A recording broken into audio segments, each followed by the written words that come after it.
Баршаңызға сәлем достар, сіздермен Бибігүл. Бүгін баклажаннан мини рулетики жасап көрсететін боламын. Қонақтар келгенде дастарханыңыздың сәнін келтіріп тұрады, әрі өте дәмді болып шығады. Міндетті түрде жасап көріңіздер, сіздерге ұнайды деген ойдамын.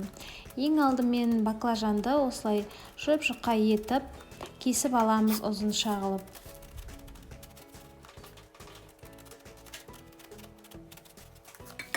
Ыдысымызға жұмыртқаны жарып, үстіне тұз саламыз да араластырамыз.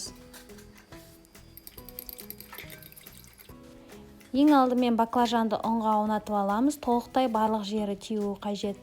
Одан кейін жұмыртқамызға салып батырамыз, және де панировочный сухарийімізға, яғни кепкен нан ұнтағына осылай жан-жағын жақсылап тұрып тигізіп аунатамыз.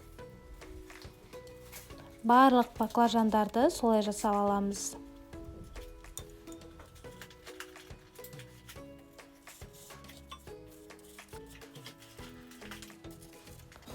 Табаға май құямыз және оны қатты етіп қыздырамыз. Қызған майға осылай баклажандарымызды салып, екі жағын қызартып қуырып аламыз.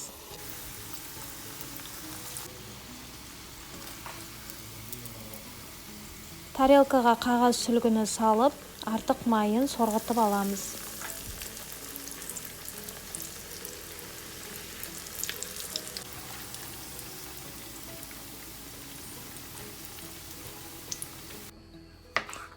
Енді ортасына салатын салмамызды дайындаймыз. Ол үшін біздің қуырылған баклажанымыздың көлемімен бірдей қылып, ағыршығымызды, яғни қиярымызды кесіп аламыз.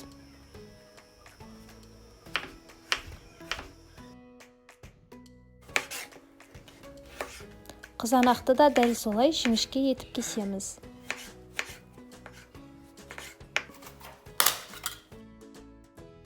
Және де фета кісі сиырымызды да осылай кесіп аламыз.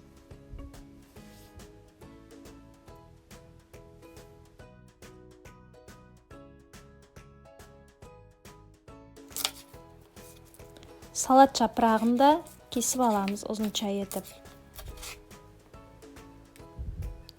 Ыдысқа майонез салып, үстіне чеснокты күштен өткіземіз.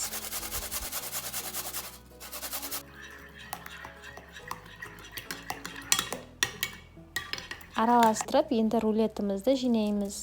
Ең алдымен баклажанымызға майонезімізді толықтай жағып шығамыз. Ортасына салат жапырағын саламыз, және де қызанақты, қиярды және сиырымызды салып, осылай домалақтап рулет пішініне келтіреміз.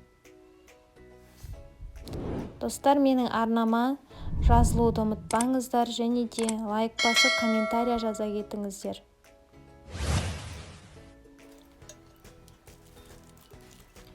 Бұл баклажандардың сырты хрустящий болып шығады, яғни қытырлақ болып, өте дәмді болып шығады.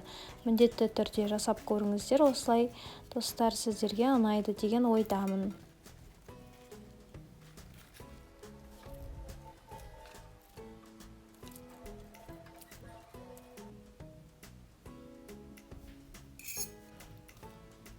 Баршаңызға ас болсын.